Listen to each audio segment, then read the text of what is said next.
Sugeng Dalu, Derek Doyo, Naka, Mbak Ulfa, dan seluruh para hadirin yang telah datang pada acara pada malam hari ini. Malam sudah semakin tua, tapi ternyata ini belum berakhir ya teman-teman. Seperti yang sudah kita lalui tadi, kita sudah melihat dua pemutaran film. Yang pertama berjudul Jiwa Sahitya, kolaborasi antara Teater Gema dan juga LK Cinema dari Universitas PGRI Semarang, dan yang kedua yaitu Sentolo. Ini produksi Silent Candle Production. Untuk pihak-pihak yang terkait juga kebetulan pada malam hari ini telah hadir, jadi nanti kita bisa saling ngobrol bareng ya teman-teman. Para pemainnya pun ada yang hadir di sini, jadi nanti mungkin bisa sedikit bercerita ya, mengenai proses kreatif, mungkin pendalaman karakternya seperti apa, waktunya berapa lama gitu. Untuk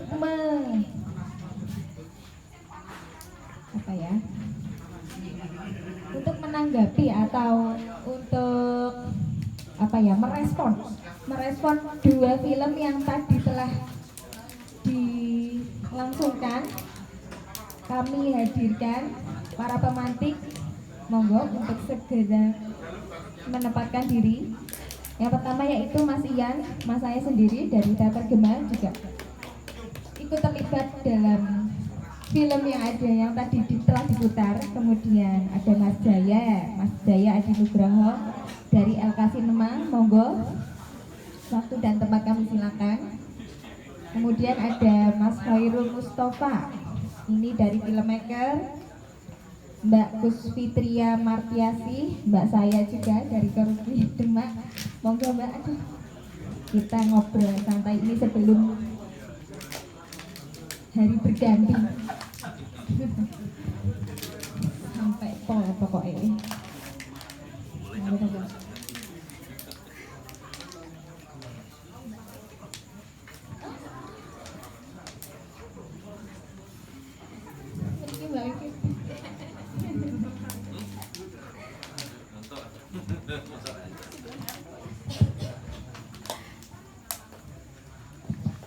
Ada satu fase lagi di malam ini Mbak, dia akan ngobrol. Mumpung teman-teman juga di sini yang terlibat kemarin juga masih ada gitu ya Mbak ya, kapan lagi gitu. Ini memang sarang lirik luar biasa sekali, memberikan kado kecil untuk Indonesia, tapi ternyata tidak sekecil itu ya teman-teman. Ada door prize, banyak teman-teman kawan-kawan kecil kita yang tadi sudah menampilkan beberapa pentas, pembacaan puisi dan lain-lain. Menurut saya itu luar biasa sekali. Bibit-bibit muda Indonesia ya. Nah, teman-teman sambil disimak ya. Di sini sudah ada 4 pemantik kita. Pertama, karena di sini ada pemantik yang kemarin memang berkecimpung dalam dunia film dan juga ikut terlibat dalam proses pembuatan film itu sendiri. Ada Mas Ian, ada Mas Jaya juga dari LK. Kami silakan waktu untuk menanggapi, mungkin menceritakan proses kreatif membuat film itu seperti apa sih? Karena kalau LK kan kita tahu ya, LK itu kan sinematografi di Universitas PGRI Semarang. Pasti sudah sangat ahli ya. Cek. Pasti sudah.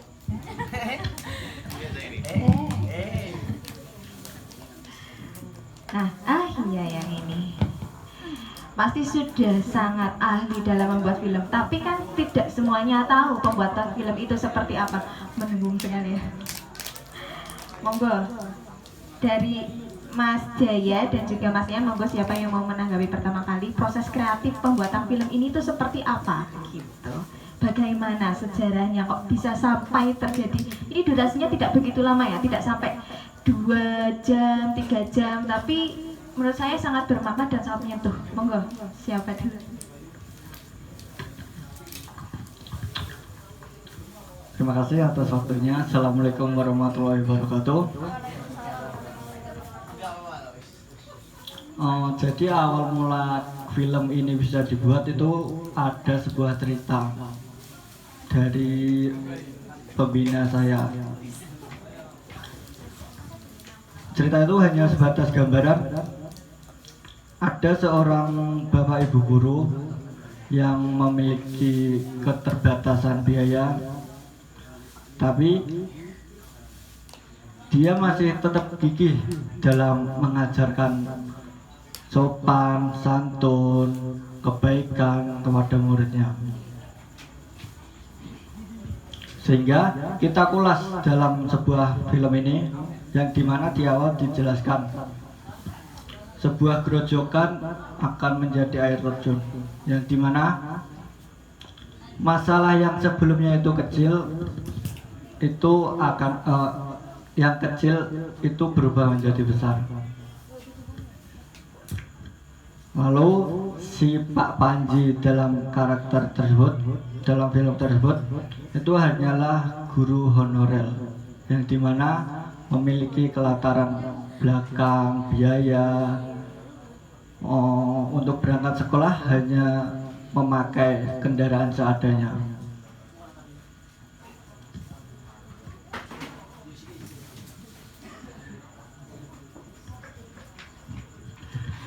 Tapi yang dimana Bapak Panji itu berniat baik untuk menolong murid, mengajarkan tata tertib, tidak membawa buku tugas, maka disuruh ngambil. Tapi ketika di dalam perjalanan ada sebuah yang tidak diinginkan, sebenarnya itu yang salah bukan antara bapak guru atau muridnya. Di film itu sudah dijelaskan, di sini itu tidak ada yang salah.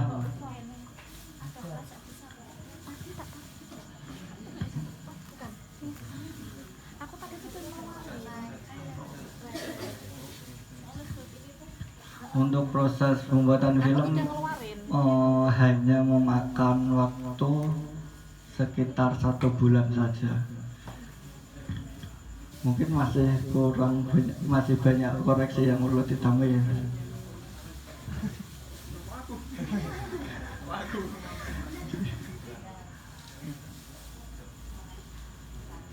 Castingnya mungkin Mas, proses casting, terus dari ceritanya dari mana gitu. Siapa yang terlibat, siapa aja, pembuatan skenario-nya seperti apa. Untuk yang terlibat di sini ada Mas Yang sebagai sutradara dan saya sebagai asisten sutradara. Untuk pemain di sini ada Mas Topik sama Mas Prik dari Teater Gema. Mas Topik monggo.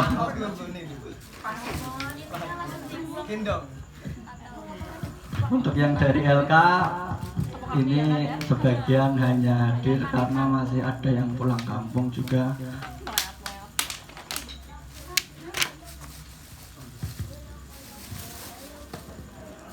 Mungkin cukup.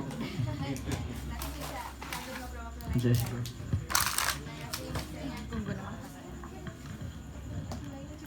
Mas Yan juga terlibat di 2 film ini ya ternyata ya. Monggo Mas Yan, gimana?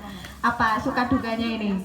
Pasti berbeda sekali kan Mas. Untuk yang satu memang diperuntukkan untuk berkarya dan juga lomba waktu itu. Kemudian yang satu memang mungkin ada lain gitu. Kenapa kok tiba-tiba Mas Yan sing sak ngerti ikut teater, tiba-tiba kok ikut terlibat dalam pembuatan film gitu? Ada apa ini?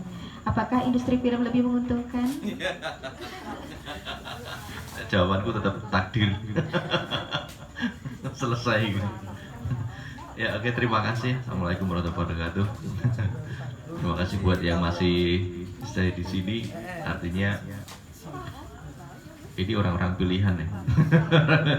Ibarat diajak ini isi honor.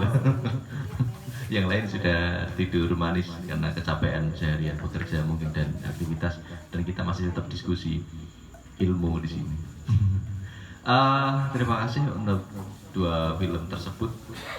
Kebetulan saya dilibatkan gitu saja, saya dilibatkan. Tapi ada 2 hal yang berbeda. Kalau yang Sengkolo itu karena teman-teman umum ya, jadi kita tidak ada momen lomba atau apapun, enggak. Kita memang sengaja membuat film itu, terus riset juga, terus akhirnya jadilah film itu. Dan kita melibatkan banyak teman-teman Kendal dan ada teater Gema juga di situ untuk bantu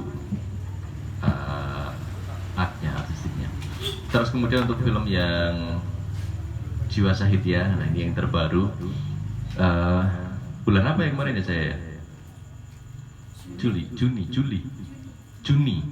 Oke, bulan Juni baru kemarin atau 2 bulan yang lalu.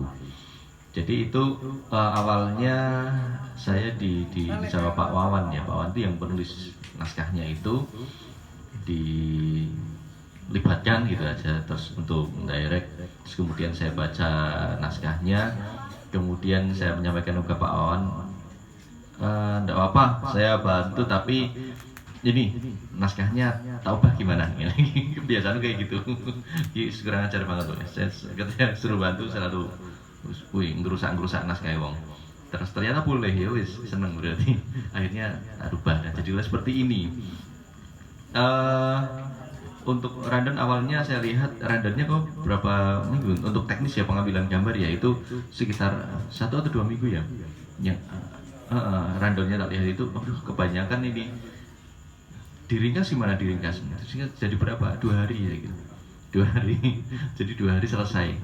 Terus kemudian ditata betul-betul sama teman-teman kru dari artinya dengan tim, dengan LK dan teater Gema, akhirnya kita ringkas menjadi 2 hari selesai. Kita mulai take pagi jam 6 itu sudah mulai. Jadi kita habis sholat subuh terus nggak tidur lagi, langsung persiapan jam 6 sudah mulai take ya. Dan itu sampai malam, sampai akhirnya jam 12 jam. Itulah kita masih topiknya kayak jam berapa di anu itu? Jam 1 sampai jam 3-an subuhan. Dan kita seperti itu. Jadi kender kabeh iki. Dan alhamdulillah selesai. Kalau yang Jiwa Sahidya ini sebenarnya memang ini nambah aja ya, tadi sudah sedikit ceritakan sama Mas Jaya bahwa itu real. Saya mau katakan itu real, bahwa begitulah guru honorer. Ki ora karo nangis sih. Aku yang merasakan bener. Iya. Begitulah yang terjadi. Jadi kalau yang di film ini memang ada dari naskah aslinya, kemudian beberapa tak hilangkan, tapi saya tekankan menjadi lebih pada persoalannya, bahwa guru honorer itu kalau di film ini ya, dia dengan kondisi yang pas gitu. Tidak lebih kurang ya.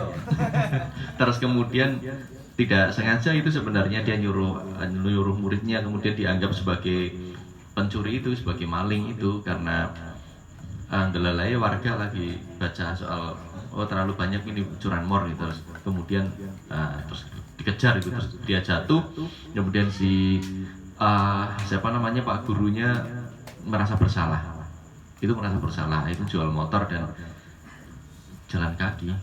Terus ya penyesalan pasti ada, tapi tidak ada salah yang benar di situ. Ketika mau disalahkan siapa yang tidak ada yang salah. Itu. Saya kira itu dulu lah. Ini sebagai pantikan saja. Nanti selebihnya beliau berdua yang mengulas. Terima kasih. Terima kasih atas tanggapannya, cerita tentang peristiwa pembuatan film itu Mas Jaya dan Mas Ian. Di sini sudah ada 2 pemantik yang lainnya. Nanti kita dengarkan dulu ya teman-teman. Nanti kalau misalkan teman-teman mau menanggapi, terus mau ada yang ditanyakan, itu juga sangat boleh sekali. Jadi supaya obrolan kita itu interaktif ya, 2 arah gitu. Mumpung masih ada waktu, di sini ada Mbak Fitri, Mbak Pipit, Mbak saya dan juga Mas Mustafa. Monggo nggak usah rebutan. Langsung saja siapa yang mau menanggapi duluan gitu, terserah dari segi apa gitu. Kalau misalkan Mas Mustafa mau mengomentari dari segi teknik juga tidak masalah. Ladies first. Perhatikan kalau saya sudah ngantuk. Assalamualaikum warahmatullahi wabarakatuh. Ini sebelum sampai ke film, saya boleh mengapresiasi rencana akhir pekan sarang lilin kayak tadi. kayak nyetrum. Iya, bener ya. Oke, kasus sih. Jauh-jauh dari Demak rene nang setrum tak. Iya. Terapi. Jadi langsung melek nih. Tadi barang saya udah ngantuk. Ini beneran nyetrum tuh. Saya juga kesetrum tadi Mbak udah. Aku langsung melek ombok iki. Jadi tadi mengapresiasi teman-teman penyelenggara yang kecil-kecil ya, ternyata nyanyi COVID-19 ya. Jadi langsung virusnya nyebar kemana-mana, luar biasa. Jadi awalnya saya pikir nanti Allah paling konco-konco dewe seperti biasa. Ternyata alhamdulillah animo masyarakat sekitar ya, ternyata wah luar biasa, sampai ada yang tiduran di situ juga. Anak-anak kecil tadi. Kemudian kalau berbicara tentang film yang tadi diputar itu, yang pertama saya sudah pernah nonton dan kita bahas di Korupi ya yang itu. Kemudian ya tetaplah salut buat teman-teman yang di tengah-tengah serba kekurangan, mungkin serba terbatas di segala hal, tapi wah luar biasa sudah bisa memproduksi. Kemudian kalau ngomong tentang teknis kan nggak mungkin ya kan, saya cuma penikmat gitu. Saya nggak pernah ikut dalam pembuatan film, meskipun pernah jadi pemeran kayak semacam iklan kayak gitu ya. Kemudian satu dulu yang pertama tadi yang Mas Taufik jadi Pak Guru ya, jadi guru beneran ya Mas? Ya, sekarang KTP-nya? KTP-nya masih pelajar. Oh bagus, ya. Karena punya saya nggak belum guru, tapi KTP saya guru. Oh no. Berarti kalau ada Islam KTP, yo ono guru KTP. Padahal sudah sama hakim di Demak itu sudah disuruh ganti, tapi belum diganti juga. Itu ya teman-teman. Jadi kalau ada yang Islam KTP saya tuh guru neng KTP tok. Kalau ini ya, saya menikmati. Kemudian anak saya yang Koruki itu juga menikmati. Saya titenane gitu tok. Anak kecil wae menikmati apa meneh wong tua kayak gitu. Kemudian salut juga buat ini yang sutradara, penulis naskah dan lain-lain. Kok yo sing difokuskan itu cuma keterbatasan ekonomi guru ya, dan kepusingan yang lain tuh alhamdulillah tidak diangkat. Saya tadinya wis khawatir kok nek ono suling jar dan lain-lain. Ya ini teman-teman yang guru kayak mesti ngerti ya kan. Padahal problematika guru kan nggak cuman itu gitu. Tapi baguslah wes gen mikire ekonomi wae, para GTT honorer ora usah mikiri juga yang masalah P3K dan lain-lain juga. Iki sak karepku lho omong ngalor ngidul, salah om Mata iki. Bebas ya. Oke. Kemudian beralih ke yang berikutnya. Intinya saya mengapresiasi, bagus luar biasa. Pencahayaan dan lain-lain buat saya yang meripat awam gitu wes apik kabeh. Kemudian yang selanjutnya saya menyoroti juga tentang segi kebahasaan mungkin ya, tadi selalu lokalnya tetap dapat, kayak dialek-dialek Kendalnya tetap harus diangkat gitu. Iya, banyak kemudian di telinga tuh wah berarti ini Kendal gitu. Kemudian juga ini ya, memunculkan istilah-istilah yang maklumi gitu loh, maklumding tapi tuh memancing tawa kayak gitu. Kemudian saya juga ini ada satu yang tiba-tiba tadi saya agak kurang konsen ketika nonton, karena ini hari ini yang SMP ada suling jar hari ini terakhir loh ya, pukul 00. Ini saya guru-guru mesti ngerti. Suling jar nggak tahu ya. Bahagi karena yang diangkat tadi tentang guru ya kudu ngerti. Survei lingkungan belajar teman-teman. Ya, ini teman-teman yang dari UPGRIS kudu ngerti istilah ini. survei lingkungan belajar ki malah sinau. Saya bukan anteknya Mas Nadim loh. Ya meskipun saya punya SK yang ditandatangani beliau, tapi aku bukan saya bukan juru bicaranya beliau ya. Ki entuk nganu kredit poin.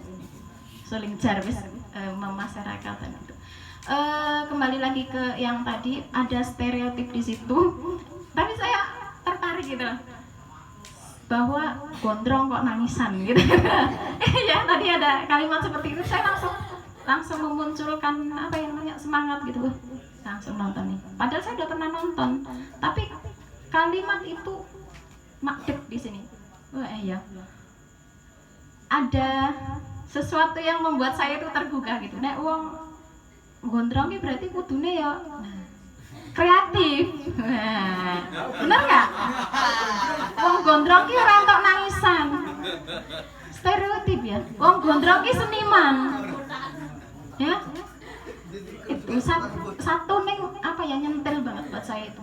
Gondrong kok nangisan gitu. Itu ya, dan itu merugikan buat teman-teman yang gondrong, bukan iya. Yang gondrong tapi nangisan, dan yang gondrong tapi nggak kreatif gitu ya. Terima kasih dari saya sementara itu dulu. Assalamualaikum warahmatullahi wabarakatuh. Terima kasih Mbak, sangat menohok sekali ya. Mungkin ini mic-nya kita langsung alihkan saja ke yang gondrong, coba kita. Nangisan nggak Mas kira-kira Mas? Cek tenang ya. Aku sesuk meh potong. Ra isin nek nangis. Ya, terima kasih. Sebelumnya saya juga openingnya sama kayak Mbak Fitri tadi, mau apresiasi bahwa terima kasih saya sudah diundang, dan terima kasih sudah membuat sebuah ruang pemutaran dan diskusi film di Kendal ini. Terima kasih jarak dekat, karena kalau kita membicarakan film di Kendal itu seperti kayak apa ya Mas? Sepi ini gini-gini, ra ono sing ngerti screeningan dan segala macam diskusi film. Jadi saya berterima kasih pada jarak dekat bahwa dihadirkan kembali setelah mungkin dulu pernah dibuat teman-teman mungkin dari Rumah Kreatif Film Kendal, dari Jalan Kendal sendiri gitu. Dan apa meneh kantem pandemi wis ilang bar, wis sithik kantem pandemi ilang. Dan akhirnya semoga ini dilanjutkan terus, apalagi ini judulnya akhir pekan, setiap akhir pekan pasti ada, walaupun nggak harus film, tapi ini sebuah pemantik buat teman-teman semua diciptakan ruang diskusi seperti ini gitu. Dan kedua, saya apresiasi ke Mas Ian, ora nyongko ora nyono iki jebule loro-lorone Mas Ian ya filmnya gumun, produktif tenan. Akeh tenan filmnya sampean piro iso iki? Kita tersaingi Pak. Termasuk aku ki gumun gitu, tiba-tiba nggak film wis film akeh. Saya filmmaker, saya ora teater Mas Ian. Oh iya, maruk tenan. Untung Masku dhewe. Itu sih. Untuk selanjutnya, kalau sebenarnya saya juga rikuh ini diundang buat ngomong di depan. Saya basicnya memang nggak pinter ngomong. Kalau Mbak Fitri tadi penikmat dan pinter ngomong dan nggak ngerti teknis, saya kebalikannya gitu. Saya cuma ngerti teknis, nggak bisa ngomong. Itu kalau misalnya teknis-teknis yang seperti tadi mungkin saya agak ngerti sedikit. Kalau nggak ngerti ya browsing bareng-bareng, karena bodoh-bodoh belajar ya Mas. Itu ya, itu aja sih mungkin. Pertama Mbak, apalagi ya? Hah? Teknis. Kalau segi penceritaan mungkin saya yang akan membahas. Dari berkaca dari dua film ini, saya melihat tipe film yang sering dibuat Mas Ian secara penceritaan itu selalu menceritakan hal-hal yang memang diangkat dari realita ya, apa yang terjadi di dunia nyata, dan kemudian beliau angkat di dalam sebuah film. Dan film itu pun bukan dokumenter, tapi film fiksi yang bercerita, ceritanya memang dibuat ulang berdasarkan kisah nyata. Itu sangat menarik ya. Jadi sesuatu hal yang apa ya, akhirnya ketika bertemu penonton kaitannya erat dengan penonton karena itu terjadi di kehidupan sekitar penonton itu sendiri. Itu yang menarik yang saya apresiasi. Dan aku mau tanya sih sama Mas Ian, kenapa Mas sering atau enggak sering ya, berkaca dari 2 film ini aja deh, sering menghadirkan adegan-adegan flashback, mengulang lagi zaman dulu, kisahnya karakter zaman dulu dan segala macam, itu kenapa gitu. Itu aja sih, mungkin ditanggapin dulu biar teman-teman kepantik juga nanti buat diskusi. Kita aja, terima kasih. Apa ya? Ya asik gue. Kalau dari 2 film ini apa ya? Ya kebetulan sih ya, maksudnya. Kalau yang Sengkolo mungkin saya jawab dulu. Sengkolo itu karena ini saja, saya ingin menghadirkan kondisi yang sekarang gitu. Jadi sebagai pembanding bahwa dulu ketika masih jaya seperti yang dia ceritakan, kaya, terus kemudian sampai orang tuanya arogan, dia bisa nanggap wayang, sedangkan tetangganya saya itu memang tidak bisa sih. Terus kemudian melarangnya bukan karena tidak bisa, karena memang di daerah situ tidak boleh nanggap wayang gitu. Dan ini real di Kendal, di desa Kalirejo, kecamatan Kangkung, itu nggak boleh itu nanggap wayang di sana. Nah ternyata setelah saya mencoba untuk mulai riset tentang di desa itu tidak boleh nanggap wayang, ternyata di Kendal ada beberapa desa yang tidak boleh nanggap wayang. Saya tidak tahu di Merangsong boleh apa tidak tahu. Tempatmu tidak boleh? Ya, kamu mana, desa mana? Waleri. Nah, Waleri tidak boleh. Terus, ya. Jadi di beberapa desa di Kendal itu dari leluhurnya atau dari orang-orang terdahulu mengatakan kalau di sini nggak boleh nanggap wayang gitu. Awalnya yang ingin saya angkat hanya itunya saja gitu, bahwa di sini nggak boleh nanggap wayang, tapi saya belum bisa ngeh ini saya garap sebelum saya bertemu dengan budayawan sana. Jadi saya di Kalirejo bertemu dengan saya sebut budayawan gitu saja karena yang paham tradisi sana. Kemudian beliaunya malah tersinggung. Mas, nek sampean kok gawe ini film koyo iki, berarti memojokkan wayang.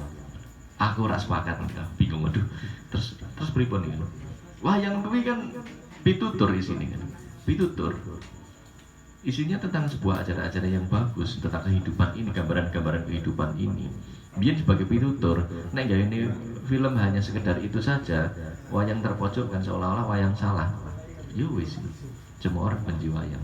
Terus akhirnya iya ya bener ya. Terus piye caranya? Terus kebetulan saat itu saya punya ide untuk nyobalah iseng-iseng nyari yang mungkin dulu terlibat atau orang yang mengalami mungkin. Saya tanya-tanya ternyata masih ada. Kalau di sini disebut Suraji ya, itu nama sebenarnya Pak Munaji. Pak Munaji itu yang di ending ketika akhir dimunculkan lagi bercerita. Nah itulah sebenarnya pelaku sebenarnya. Beliau yang saat itu ditangkapkan wayang. Jadi dia hanya anak satu-satunya ditangkapkan wayang, terus kemudian mengalami itu. Jadi saya untuk menggambarkan untuk kehidupan sebagai pembanding kehidupan dulu dan sekarang, maka saya buat flashback kayak begitu Mas Sofan. Nah itu. Kalau untuk yang jiwa sahidya, kalau di naskah yang disodorkan ke saya tidak ada flashback ya kayaknya. Nggak ada ya? Apa ada toh? Ada flashback juga. Ketika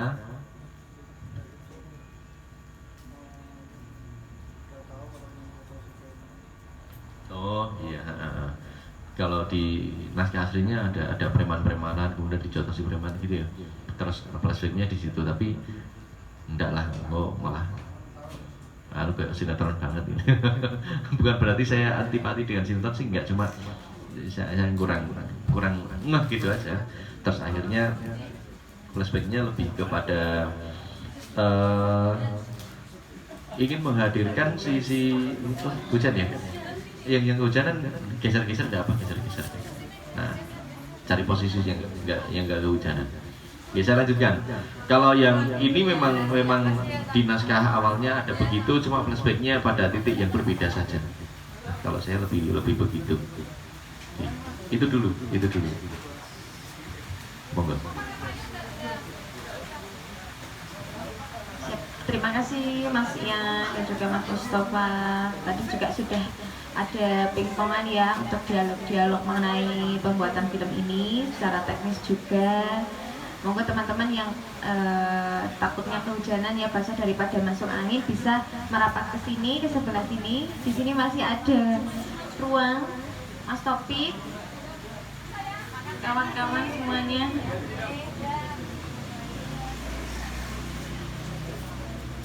Nah, monggo dienakin aja ya teman-teman ya. Nah, kita akan lanjutkan lagi diskusi atau obrolan pada malam hari ini sebelum habis malam ini. Kita coba maksimalkan untuk obrolan-obrolan ini. Mungkin teman-teman ada yang mau menanggapi, mau berkomentar, atau mau menanyakan beberapa hal mengenai film-film yang tadi sudah diputarkan, juga proses kreatif teman-teman yang terlibat di sini gitu. Atau ada yang punya rencana bikin film, kira-kira kok bisa ya bikin film kayak gitu, gimana caranya ya, gitu-gitu. Monggo teman-teman ada yang mau menanggapi?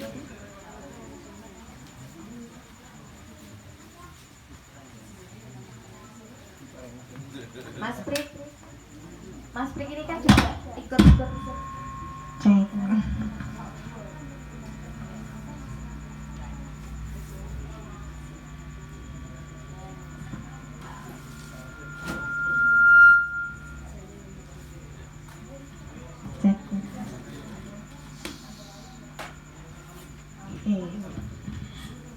Mas Prik atau Mas Firdan ini kan juga terlibat dalam satu film ini ya, yang Jiwa Sahidya. Mungkin bisa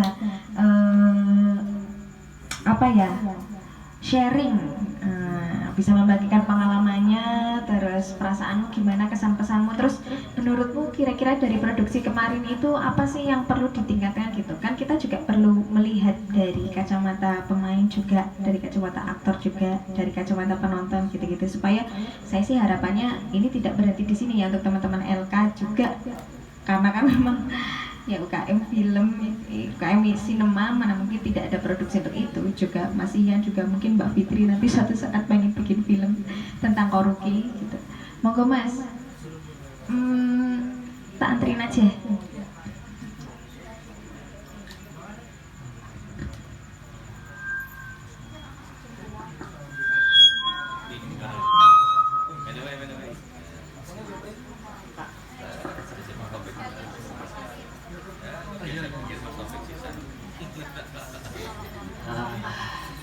Ya, selamat malam. Assalamualaikum warahmatullahi wabarakatuh. Benar apa yang dibilang sama Mbak Kartika, saya terlibat dalam salah satu film yang ditayangkan tadi, di film Jiwa Sahidya. Saya mengikuti proyek itu menjadi aktor untuk pertama kali. Mungkin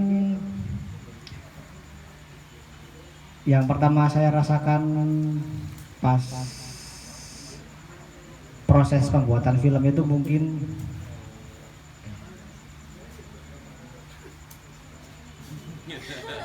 tenang.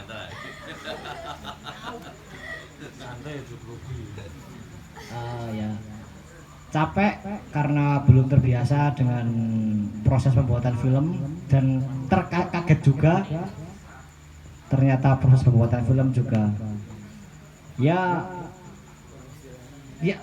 salah satunya itu juga kurang istirahat juga. Terus ya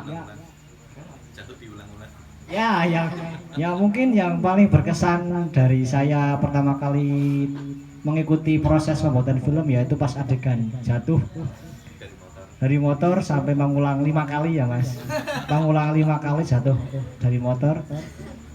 Ya mungkin itu dulu Pak yang paling membekas dari saya pesannya. Mungkin bisa lanjut Mas Topik. Selamat malam, assalamualaikum warahmatullahi wabarakatuh.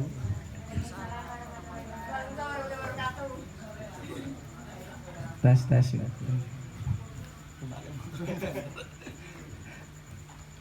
Pengalaman saya di film Jiwa Satya itu film ini adalah pengalaman saya. Oh ya, film ini adalah pengalaman saya. Sebenarnya sangat terkesan sih bagi saya karena salah satu film yang saya ikut produksi, ikut penggarapan dengan Hevan saja tanpa memikirkan sesuk kudu piye, wis pokoke saiki kono apa wis mangkat gitu. Walaupun ada beberapa yang saya sempat nyesel saat teriak-teriak itu 15 kali atau 10 kali Mas take-nya itu. 11 kali take itu. Karena memang posisinya yang warga baca koran sama yang apa namanya Budi Suket ngarit itu terhalang oleh jembatan kecil di mana jadinya seperti kayak tunggu-tungguan seperti itu, jedanya terlalu lama, terus juga belum terbiasa karena pakainya clip on, jadi jaraknya memang agak jauh ya, jadi di sana ngomong apa, saya ngeresponnya apa gitu karena telinga tidak mendengar apakah yang diomongkan, jadi kayak ini ngomong apa kayak apa, jadi sering diulang itu karena pas posisi kamera ngambil saya kelihatan menunggu seperti itu. Ya itu dulu sih dari saya. Terima kasih sebelumnya.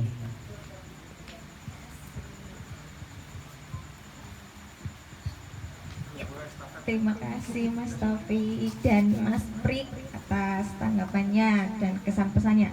Mungkin teman-teman di sini ada lagi. Aduh, siapa itu Mas Bubut ya? Oh, dari Koruki. Ini sebagai manajer. Oh, sebagai manajer. Monggo.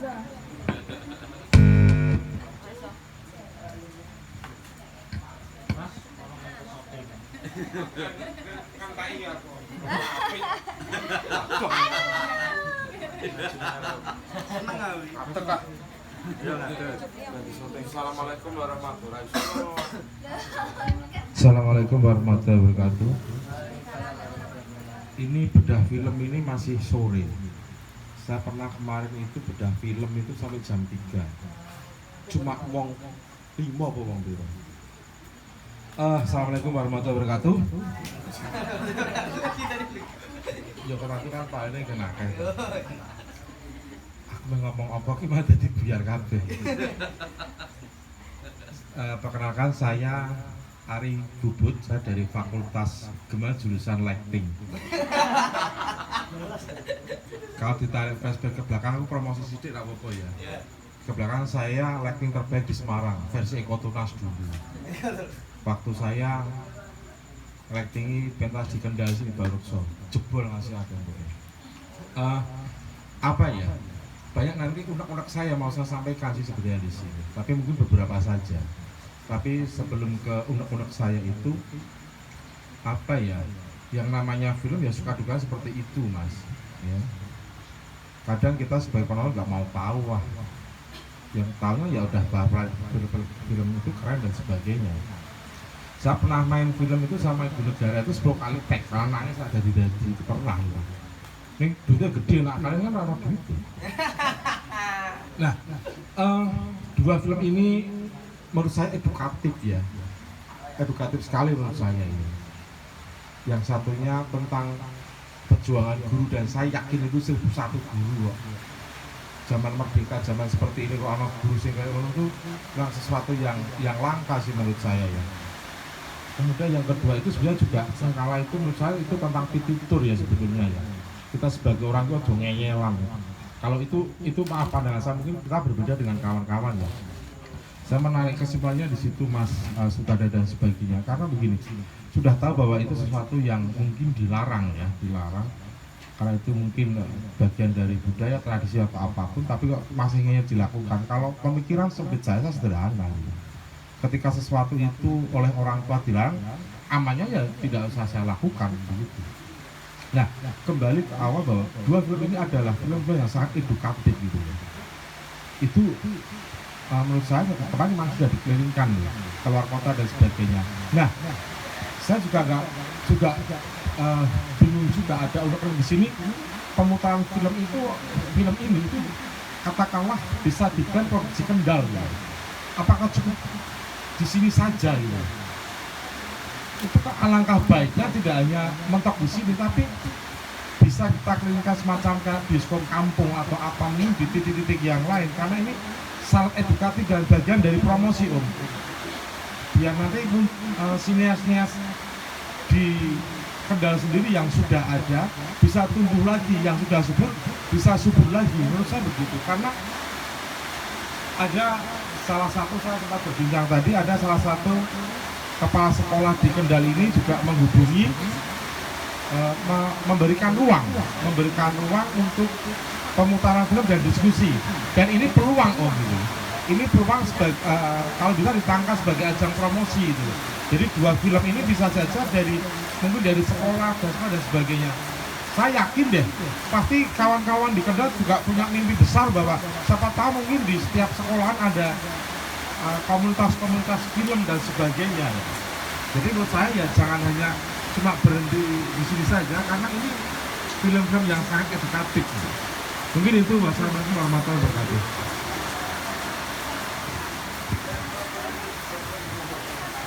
Terima kasih Bapak Manajer Koruki atas tanggapannya.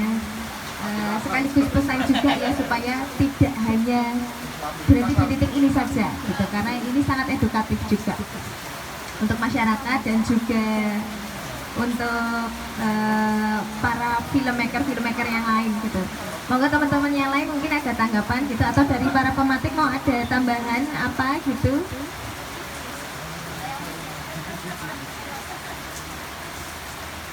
Adakah yang mau menanggapi lagi ini? Saya soalnya, monggo, ada enggak? Ada lamur. Jadi, oke. Ya, semoga nanti ada entah tanggapan, entah apa ya, karena di sini masih ada beberapa yang hadir selain dari Koruki, dari Demak, masih ada Mbak Elika itu sekarang selain di Demak juga Drama Lab juga, semoga nanti komentar. Ada Mbak Hi dari Sangkar Arah, itu juga semoga nanti komentar. Ada Mbak Emma dari Taksu dan Pak Camat, semoga nanti juga menyampaikan sesuatu. Nanggapi, tak absen Cici. Masih ada Mbak Rika, itu dari Teater Semut. Itu stand benikin yo. Semua mana sing tak sebut ki. Ada Mas Indu dari Atmosfer. Ada Tonil juga.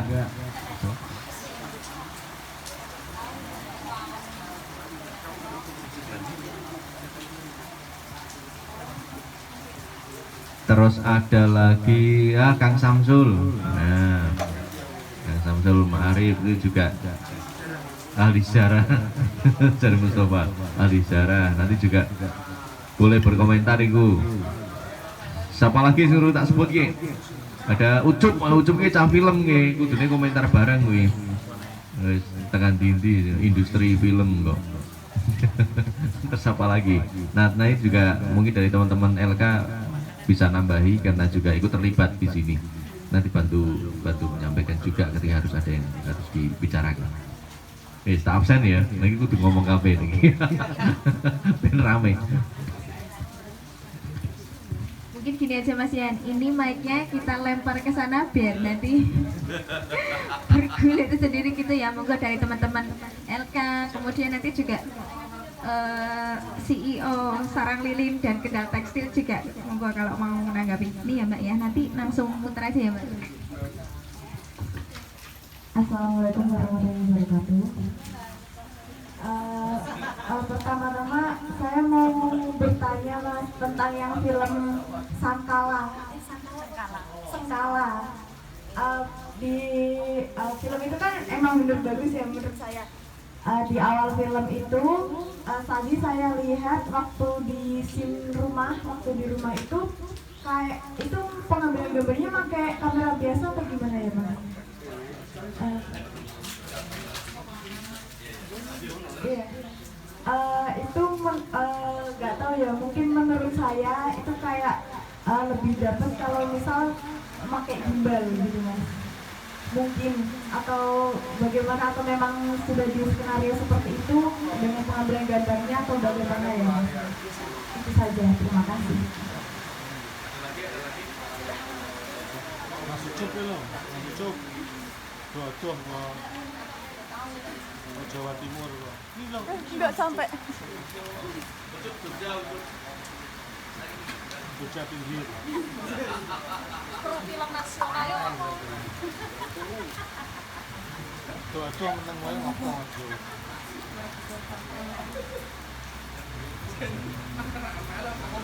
Assalamualaikum warahmatullahi wabarakatuh. Waalaikumsalam warahmatullahi wabarakatuh. Aku bingung aku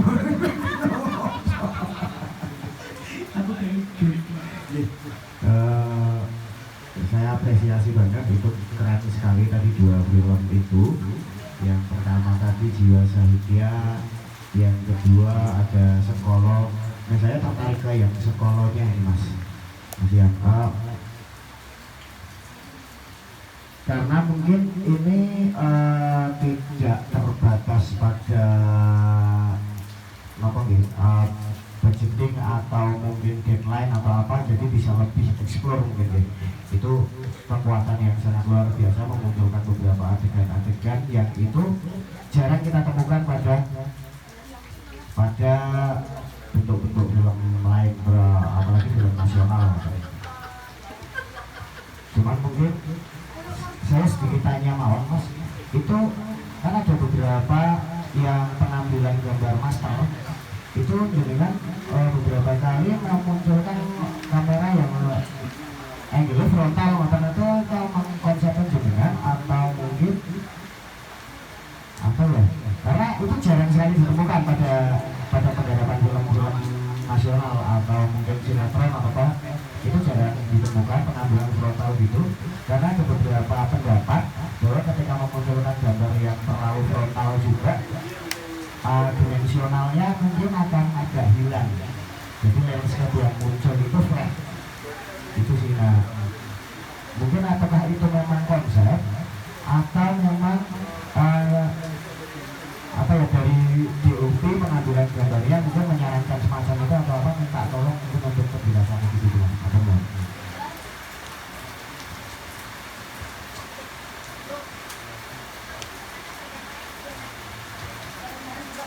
Nggak sampai, Mbak. Nggak sampai. Aku maju aja ya.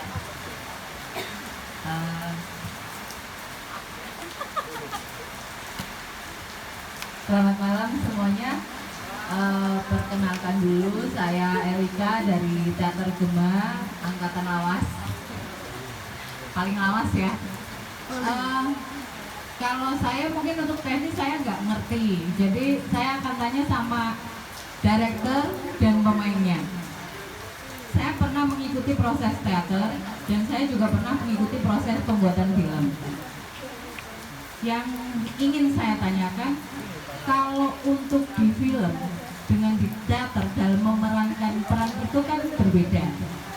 Batasan memerankan karakternya itu berbeda. Kalau orang film bilang teater lebih berlebihan.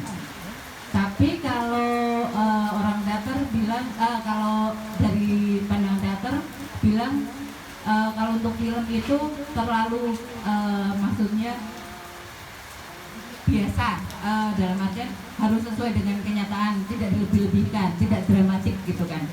Nah, untuk pemain pertanyaannya bagaimana memberi sekat dalam berperan itu, mana yang harus diperankan di secara teater, mana yang diperankan secara pandangan film. Itu. Terus kalau untuk director, dari pandangan director itu bagaimana sih membedakannya? Ojo koyo ngono, ojo teater banget. Ada, karena aku pernah mendapatkan kata-kata itu gitu. Terlalu teater Mbak gitu kan. Coba yang lebih biasa gitu. Nah, bagaimana sih membedakan itu untuk director dan pemain ya? Pertanyaannya itu aja dari saya. Terima kasih. Selamat malam. Terus Mas siapa lagi? Oh, oke.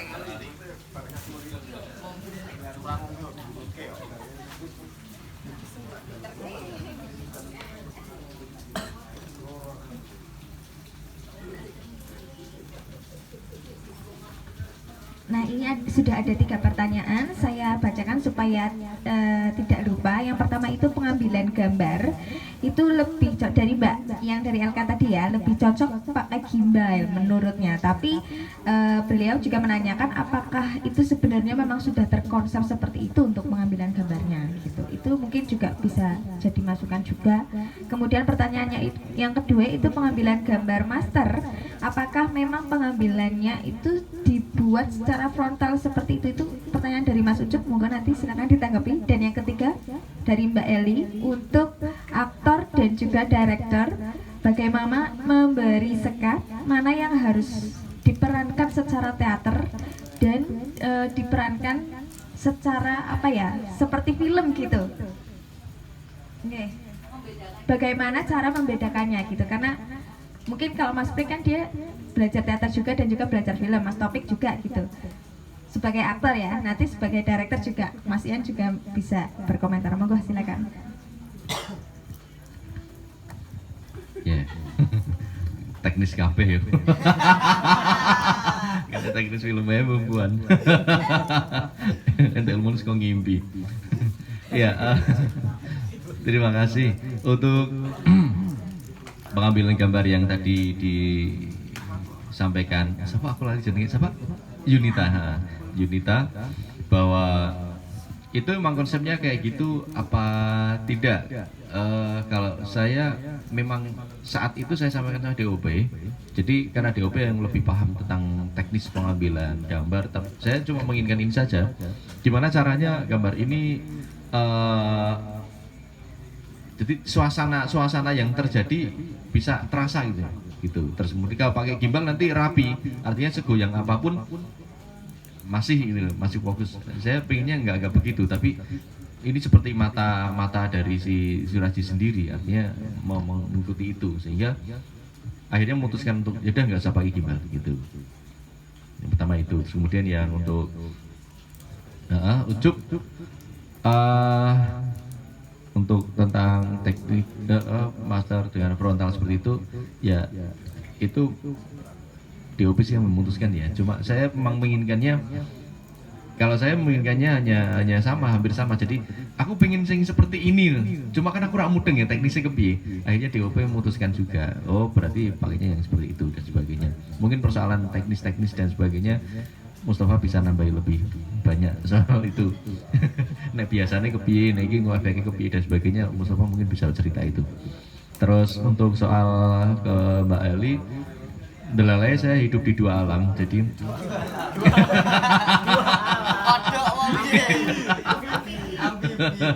delalai mengalami itu, jadi iso dongeng soal film dan teater. Memang berbeda ya, gitu. Tapi secara garis besarnya kita sama aja, podo-podo actingnya, podo-podo membuat sebuah cerita begitu. Tapi di teknis memang agak berbeda. Bedanya betul disampaikan kalau di teater karena kebutuhan kita live, penontonnya banyak, panggung kita gede. Jadi kalau nggak over begitu, secara vokal misalkan powernya nggak dikeluarkan, volumenya tidak keras, kemudian gesturnya tidak besar, ya nggak nampak. Gitu. Tapi di film kita nggak butuh itu. Di film itu kebutuhannya apa dulu, apalagi close up itu kita nggak perlu gerakan besar, bisnis besar nggak berlaku di situ. Cukup kedipan mata, lirikan apa gitu sudah nampak gitu. Jadi karena kamera lebih detail, kita bohong sedikit, artinya curang sedikit dalam berakting saja nampak, sedikit saja nampak, melirik sedikit saja ketok banget. Apalagi ketika acting tiba-tiba ngelirik kamera, wah kelihatan banget, dan itu fatal, harus diulang gitu. Jadi memang kayak gitu. Nah kalau saya ke teman-teman teater memang sama dengan yang disampaikan waktu dengan main film kan. Kadang-kadang memang teman-teman teater itu ketika sudah on banget untuk acting, kadang-kadang lupa bahwa ini adalah film. Jadi powernya keluar semua, dia ngerti, waduh teater banget ini, diturunkan lebih natural ya.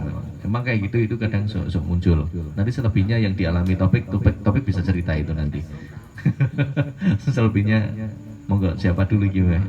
Topa dulu apa Topik dulu untuk apa ya? Terima kasih. Yang pertama lebih menambahi ya, nambahi dari 3 penanya ini dari pernyataannya Mas Ian tadi. Yang pertama dari mbaknya, siapa tadi mbak namanya? Siapa? Junita, saya Mustafa. Kenalan nih. Nggak nih Instagram gue nih Buri. Kalau apa namanya tadi sebuah apa ya istilahnya saran atau apa ya tentang penggunaan gimbal lebih baik atau dan segala macam itu seperti yang tadi Mas Ian jelaskan bahwa konsep awal dan segala macam, dan saya sedikit menambah bahwa sebenarnya di dalam film juga semua alat dan segala macam itu pada dasarnya pikir belakang dalam arti ketika kita membuat sebuah film itu pasti yang pertama kali kita pegang adalah naskah, dan naskah itu seperti apa nanti teknis mengikuti. Bahkan teknis itu tidak perlu yang wah, kalau misalnya contoh kata oh naskahnya kok kita cuman membutuhkan kamera handycam karena konsepnya handycam dan segala macam. Mungkin contohnya film Indonesia itu Keramat, itu tidak menggunakan naskah, tidak menggunakan teknis yang banyak, yang spesial dan segala macam karena memang konsepnya seperti itu gitu. Nah, dan juga saya sedikit ini ya tergelitik dengan teknologi sebenarnya. Banyak teman-teman pemuda-pemuda sekarang yang milenial membuat film itu selalu terpaku dengan wah teknologi, ada zoom, pakai zoom kayak gitu, ada gimbal dan segala macam. Padahal belum tentu naskahnya membutuhkan itu kayak gitu. Dan sebenarnya pada dasarnya di dalam pembuatan film teknis itu kebanyakan kalau di era sekarang di tahun ini itu masih banyak, bahkan di industri masih menggunakan hal-hal yang dalam tanda kutip kuno. Dalam tanda kutip kuno itu kayak misalnya kita butuh gambar maju drag in gitu. Mereka tidak menggunakan gimbal tapi masih menggunakan rel gitu. Didorong secara itu. Karena itu sebenarnya teknis-teknis kuno dalam tanda kutip tadi itu lebih kepada controlling dari kita sendiri, dari para pembuat musik, kameramen dan segala macam itu lebih kontrol gitu. Kalau soalnya kita misalnya menggunakan zoom untuk track in dan segala macam, framingnya kita berubah-berubah dan segala macam, itu kontrolnya si pembuat itu lebih megang kontrol, bukan mesin yang megang kontrol gitu. Jadi manusianya gitu. Seperti ya kasusnya tadi aku melihat di film kedua apa judulnya? Film pertama Mas? Jiwa. Kameramennya ada di sini nggak ada. Ini kan asisten. Saya yakin itu banyak menggunakan autofocus. Ya, karena saya melihat juga kontrol fokusnya lari-lari sendiri. Mesinnya lari-lari sendiri karena itu tidak dikontrol. Sebenarnya lebih disarankan di pembuatan film itu kontrol manual, fokus manual. Itu karena itu. Jadi yang kontrol manusianya bukan mesinnya. Kalau mesin bisa lari-lari seperti tadi. Ada sedikit misfokus itu sih. Itu kalau menanggapi tadi pertanyaan Mas Ucup ya sederhana aja sih. Mas Ian basicnya teater ya frontal kabeh karena tonton suka ngarep biasanya deh. Senangnya suka ngarep mesti. Gitu. Kalau Bu siapa tadi namanya? Bu Eli gitu. Ya keaktoran. Kalau saya sendiri melihatnya soal keaktoran di dalam film itu sama saja sih Bu. Balik lagi di dalam film menurut saya pribadi, pandangan saya pribadi secara keaktoran itu lebih beragam, lebih bisa mengeksplor berdasarkan konsep lagi, balik lagi konsep, naskah dan segala macam. Tidak ada kata acting film dan segala macam, karena acting film di dalam film itu bisa dibuat seperti apapun melihat dari konsepnya, karena di dalam film konsep film itu sangat beragam. Seperti contoh kata kita berbicara bukan film-film yang biasa kita tonton mungkin ya, kita melihatnya film opera Jawa dari Pak Garin. Opera Jawa itu sangat teater karena memang konsepnya seperti itu. Dia ingin mengangkat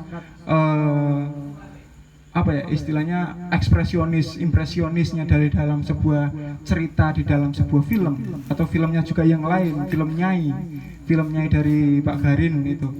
Mereka dia cuma menggunakan satu shot gambar kamera tanpa cut selama 90 menit lebih tanpa cut itu. Seperti ya kalau orang awam nonton mungkin itu dokumentasi teater gitu.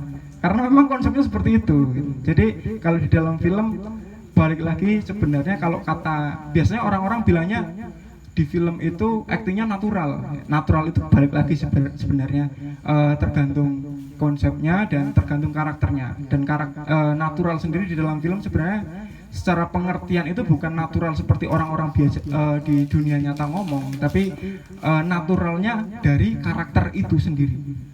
Di dalam film seperti itu pengertian dari natural itu sendiri. Kurang lebih seperti itu sih. Terima kasih. Mungkin Pak Owet.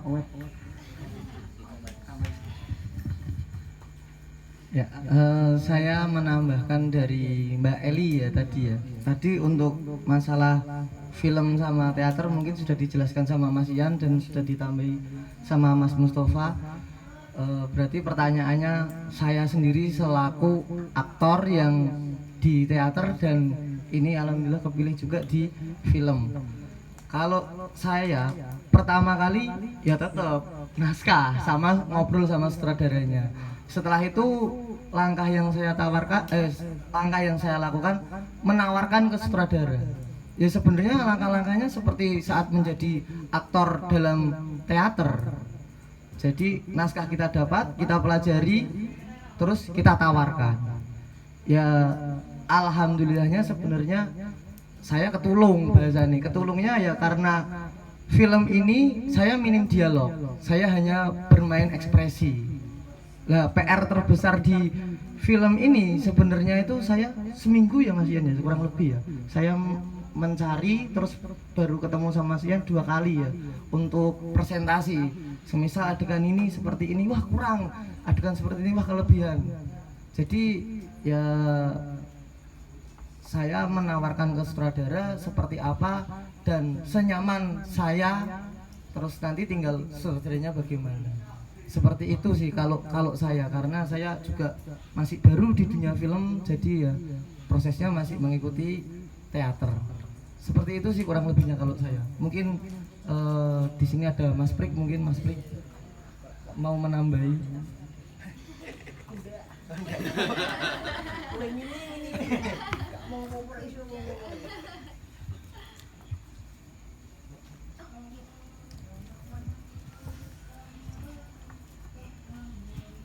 Terima kasih tanggapannya Mas Ian, Mas Mustafa dan juga Mas Taufik. Nanti juga mungkin Mas Jaya bisa mengomentari ya, karena kan terlibat untuk yang Jiwa Sahitya itu. Kenapa gini gitu? Sebentar. Oh ya udah. Untuk teman-teman yang lain mau ada yang menanggapi gitu, atau tadi kan sudah ditanggapi. Nah mungkin ada yang kurang, orang ini kudune ngene gitu. Mungkin punya pandangan lain. Ada enggak?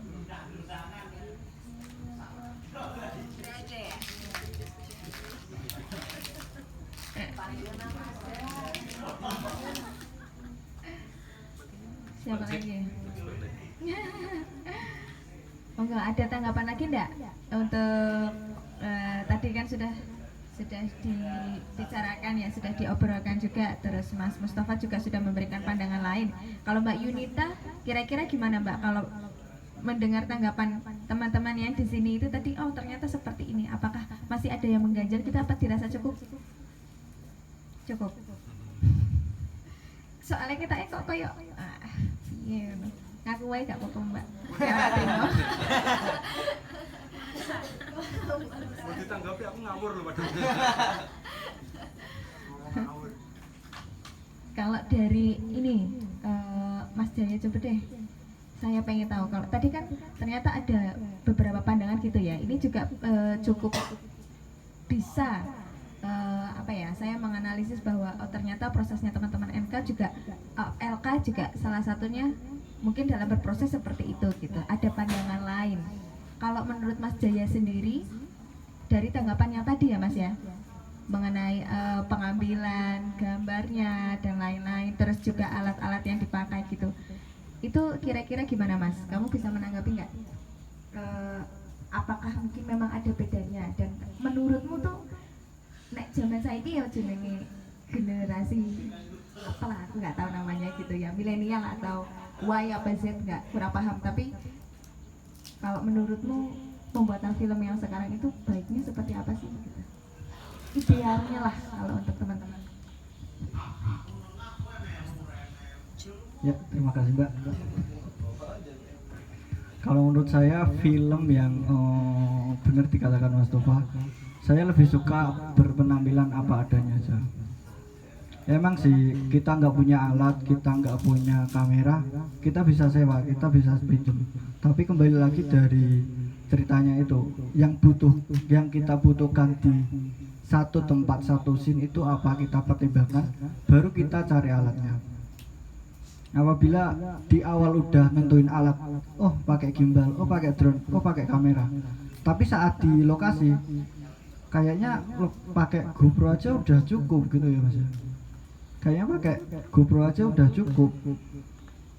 Makanya lebih enaknya tuh baca cerita dulu, baru tentuin apa yang mau diambil dan kondisi di lingkungan sekitar. Misal mau ambil di ruangan kecil, kita kan nggak bisa pakai lensa yang bisa lensa yang 50 itu hanya jangkauannya. Misal dari sini saya lihat ke Mbak Yunita itu hanya mungkin segini aja, berarti lebih apa adanya dulu. Cukup.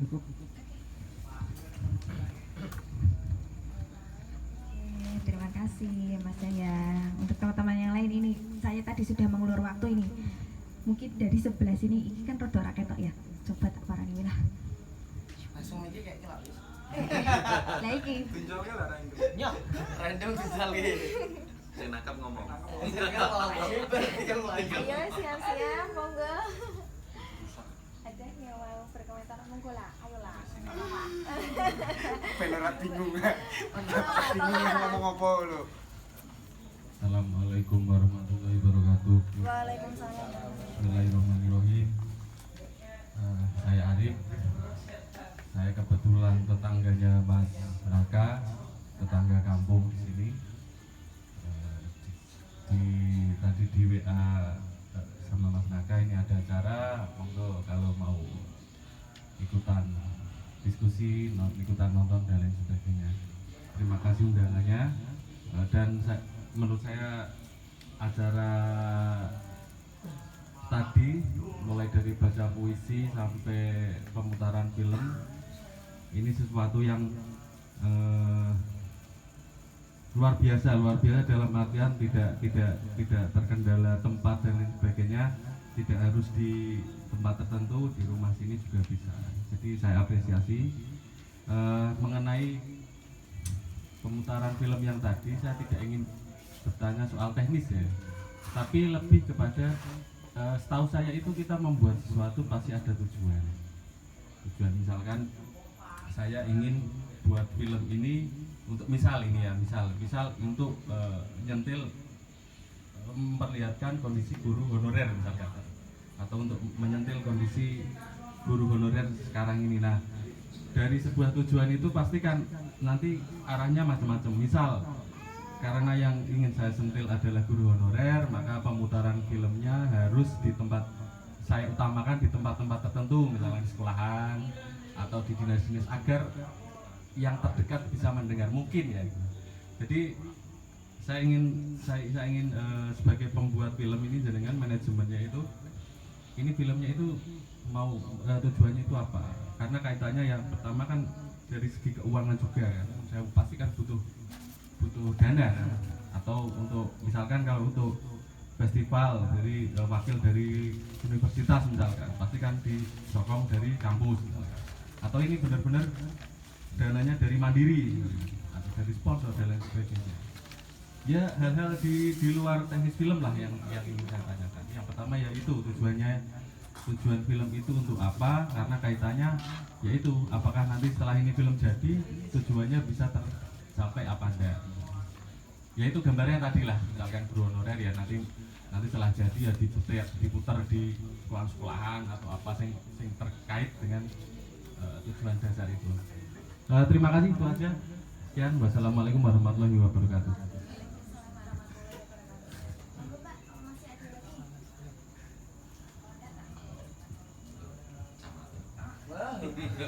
Dari Pak Camat di passwordnya.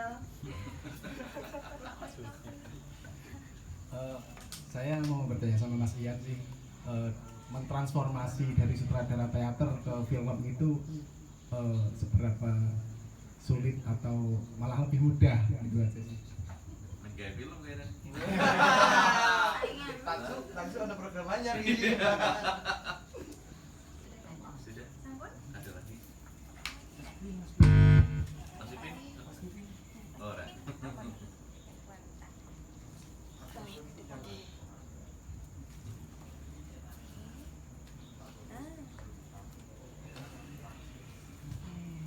Terima kasih untuk dua pertanyaan. Yang pertama, tujuan film ini untuk apa? Apakah sudah tercapai atau belum gitu.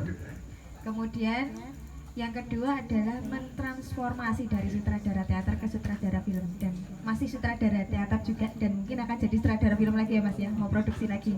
Amin. Sak senenge bener. Sak karepe dhewe. Oke, saya jawab satu persatu meskipun tidak harus benar jawabannya. Itu sponsor.